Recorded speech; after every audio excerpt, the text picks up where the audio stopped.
मेरे बच्चों का कसूर क्या था? नीट पेपर लीक, दिल्ली की सड़कों पर खाकी का जुल्म, माँ बाप की सिसकियां और आज जंतर मंतर का आंखों देखा दर्द। जी हाँ दोस्तों, आप देखना शुरू कर चुके हैं AGI न्यूज। आज खबर शुरू करने से पहले मैं भारत के हर उस पिता से, हर उस माँ से एक सवाल पूछना चाहता हूँ जो अपने बच्चों को पढ़ा लिखा कर एक काबिल इंसान बनाने का सपना देखते हैं। क्या कसूर था उन मासूम बच्चों का? क्या यही कसूर था कि उन्होंने रात दिन जाग कर मेहनत की? क्या यही कसूर था कि उन्होंने अपने फटे पुराने जूतों को देखकर भी किताबों से दिल लगाया?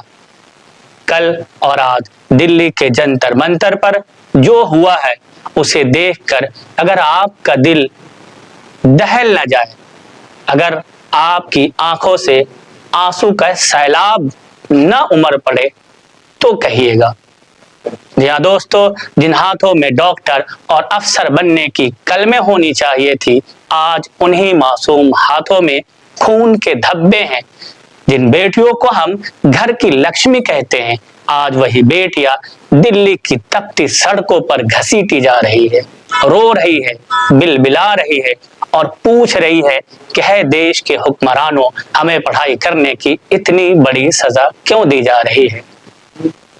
दोस्तों, आज AGI न्यूज पर हम बताएंगे कि एग्जाम पेपर लीक का वो भयानक सच, उन गरीब माँ बाप के कलेजे का दर्द और आज जंतर मंतर पर सिसकती हुई भारत के भविष्य की वो तस्वीर जो सत्ता के अहंकार को शर्मसार कर देगी।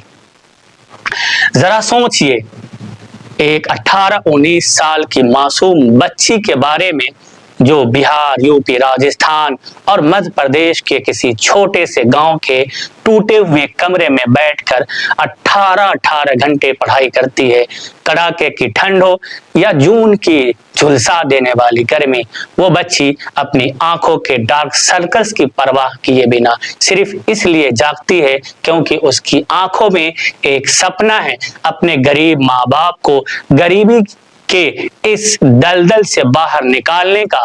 वो लड़का जो पसीने से तरबतर होकर 10 बाई 10 के कमरे में उबलते हुए चावल खाकर नीट और JEE की तैयारी करता है, उसकी सिर्फ एक ही आस होती है कि जब मैं डॉक्टर बनूंगा तो बापू को खेतों में कुदाल नहीं चलानी पड़ेगी। लेकिन एक ही झटके में कुछ बेईमान और लालची दलाल, कुछ पेपर बेचने वाले माफिया आकर लाखों रुपए में चंद घंटों के अंदर उस मासूम की 3-4 साल की मेहनत का सौदा कर देते हैं। जब रिजल्ट आता है और 720 में से 720 नंबर पाने वालों की ऐसी कतार लगती है जो नामुमकिन है, तो उस गरीब बच्चे के दिल पर क्या गुजरती होगी। उसकी हिम्मत टूट जाती है, उसका भरोसा बिखर जाता है। वो बच्चा अपनी किताबों को सीने से लगाकर रोता है और सोचता है कि क्या मेरी मेहनत झूठी थी? क्या फिर इस देश में सिर्फ अमीरों के बच्चों के पास ही पास होने का हक है? जी हाँ दोस्तों, बच्चों का दर्द तो एक तरफ है, लेकिन उस बाप के कलेजे के टुकड़े टुकड़े हो जाते हैं जो अपने बेटे को कोचिंग भेजने के लिए अपने पुरखों की बची कुची जमीन का टुकड़ा गिरवी रख देता है। उस माँ के आंसुओं का हिसाब कौन देगा दोस्तों, जिसने अपने बेटे की फीस भरने के लिए अपने हाथों के सोने के कंगन तक बेच डाले। जब वो माँ बाप अपने बेटे से फोन पर पूछती है, बेटा इस बार तो तुम डॉक्टर बन जाओगे ना, और वो बेटा रोते हुए जवाब देता है, माँ पेपर लीक हो गया है, मेरी पूरी मेहनत बेकार हो गई है। जरा सोचिए उस माँ की छाती पर क्या बीतती होगी। आज दिल्ली के जंतर मंतर पर कई ऐसे बूढ़े बाप बैठे हैं जिनकी आंखों का पानी सूख चुका है। वो चिल्ला चिल्ला कर कह रहे हैं कि हम भूखे पेट सो गए, हमने अपनी दवाइयों के पैसे बचाकर बच्चों की किताबें खरीदी, लेकिन इस जालिम सिस्टम ने हमारे बच्चों के सपनों को जिंदा जला दिया। क्या जवाब है सरकार के पास इन बुजुर्गों की सिसकियों का? क्या जवाब है उन आंसुओं का? जो आज जंतर मंतर की जमीन पर गिरकर इस देश के न्याय से सवाल पूछ रहा है।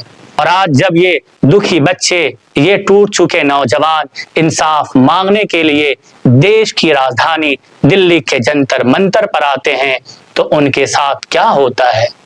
उन्हें सुनने के बजाय, उनके जख्मों पर मरहम लगाने के बजाय उन पर लाठियां की बरसात की जाती है। कल और आज जंतर मंतर का मंजर देखकर किसी भी इंसान का कलेजा मुंह को आ जाएगा। जो मासूम बेटियां हाथ में तिरंगा और सिर पर न्याय 2 की पट्टी बांध बैठी थी, उन पर पुलिस ने लाठियां चलाई। हमारी बेटियों को सड़कों पर घसीटा गया, उनके कपड़े फटे, उनके हाथों की उंगलियां टूटी और उन्हें जबरन बसों में ठूंसा गया।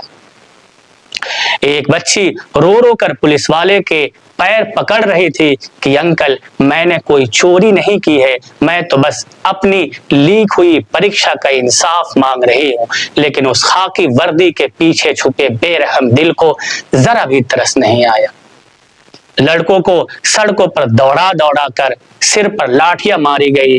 लहू लुहान होकर छात्र जमीन पर तड़पते रहे, लेकिन ना एम्बुलेंस आई, ना पानी मिला, उल्टे उन पर आंसू गैस छोड़ी गई। क्या ये छात्र इस देश के नागरिक नहीं है?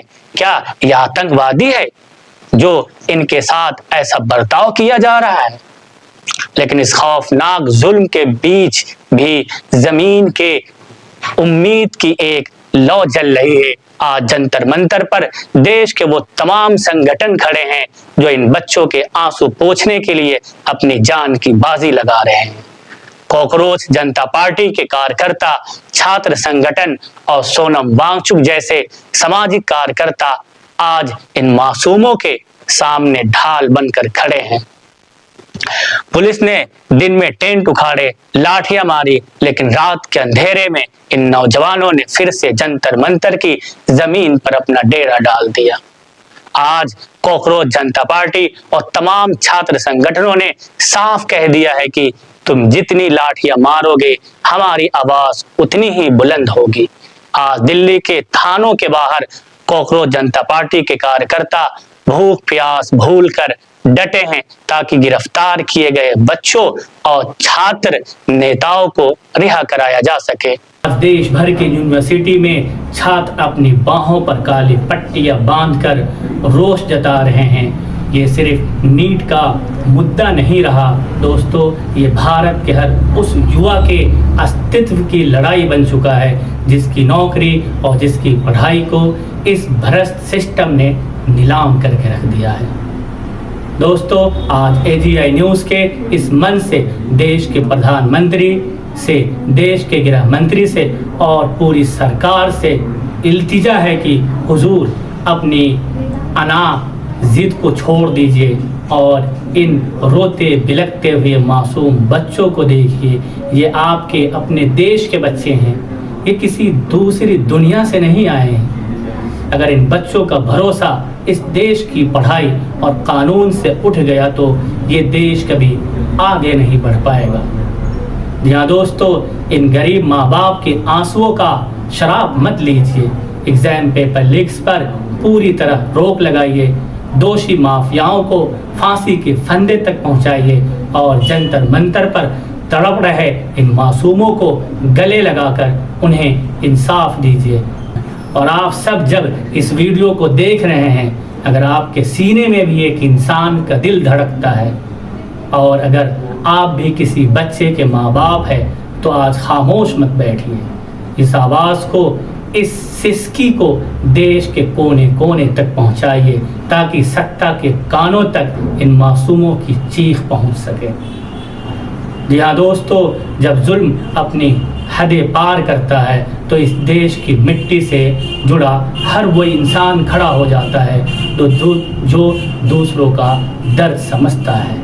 आज जंतर मंतर पर सिर्फ मासूम छात्र नहीं रो रहे हैं, आज उनके पीछे इस देश का वो अन्नदाता किसान खड़ा है जिसने खुद काली रातों में कड़ाके की ठंड में दिल्ली की सीमाओं पर अपनी कुर्बानियाँ दी थी। या दोस्तों, पंजाब, हरियाणा, पश्चिमी यूपी और राजस्थान के किसान यूनियन अपने हल और लाठियां छोड़कर आज इन बच्चों के लिए जंतर मंतर पर पहुंच चुके हैं। एक बुजुर्ग किसान ने आज आंसू पोंछते हुए कहा, हमारा क्या है, हमने तो मिट्टी से अनाज उगाकर देश का पेट भरा है, लेकिन आज जब हमारे ही बच्चों की पढ़ाई को, उनके भविष्य को ये जालिम सिस्टम निगल जाएगा तो हम खामोश कैसे बैठ सकते हैं।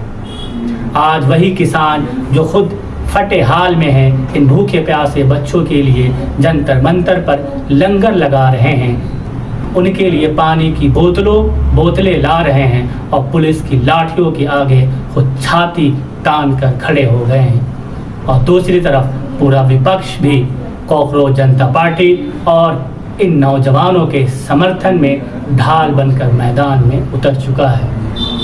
संसद के गेट से लेकर सड़क तक विपक्ष के तमाम बड़े नेताओं ने सरकार की नींद हराम कर दी है। राहुल गांधी से लेकर अखिलेश यादव और सुप्रिया सुले तक जब संसद में बच्चों की आवाज़ दबाई गई तो ये सब सड़कों पर आकर पुलिस की गाड़ियों के आगे लेट गए। आज किसान, मजदूर, विपक्ष और देश का हर आम नागरिक इन बच्चों के आंसुओं का हिसाब मांगने के लिए एक मंच पर आ चुका है। ये लड़ाई अब सिर्फ एक परीक्षा की नहीं रही, ये लड़ाई अब देश की आने वाली नस्लों की आबरू और हक को बचाने की महाक्रांति बन चुकी है। जी हाँ दोस्तों, आज जंतर मंतर पर बैठी इस सरकार को शायद अंदाज़ा नहीं है कि वे किस ज़मीन पर खड़े होकर मासूम नौजवानों पर लाठियां बरसा रहे हैं। ये जंतर मंतर सिर्फ पत्थरों की एक इमारत या 18वीं सदी की वेधशाला नहीं है। यह आज़ादी के बाद भारत के लोकतंत्र का वो कुरुक्षेत्र है जहाँ से जब जब आक्रोश का बिगुल बजा है तब तक दिल्ली के तख्त व ताज हिल गए हैं और आज बड़ी से बड़ी हुकूमतें मिट्टी में मिल गई है। इतिहास गवाह है कि इसी जंतर मंतर से जब जब भारत का आम नागरिक, किसान और छात्र अपनी आवाज़ बुलंद करता है तो बड़े बड़े हुक्मरानों का घमंड ताश के पत्तों की तरह ढह जाता है।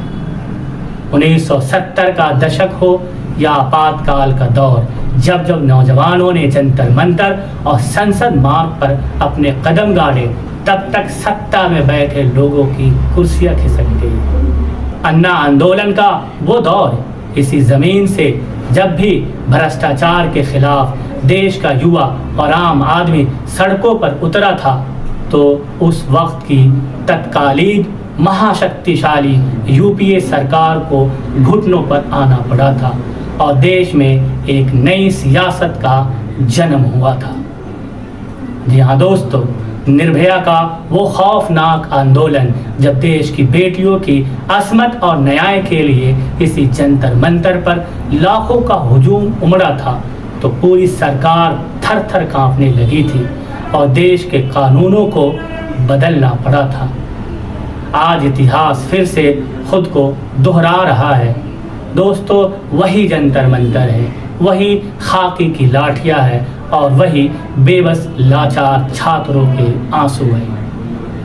आज सत्ता के नशे में चूर हुक्मरान ये भूल गए हैं कि इसी जंतर मंतर की लाल बजरी पर बड़े बड़े तानाशाहों का गुरूर चकनाचूर हुआ है। अगर आज भी इन रोते हुए बच्चों, किसानों और नौजवानों की बद्दुआओं को नज़रअंदाज किया गया तो जंतर मंतर कि ये ऐतिहासिक मिट्टी गवाह बनेगी कि आने वाले वक्त में इस जन आक्रोश का बवंडर किस किस की सल्तनत को उखाड़ कर फेंक देगा।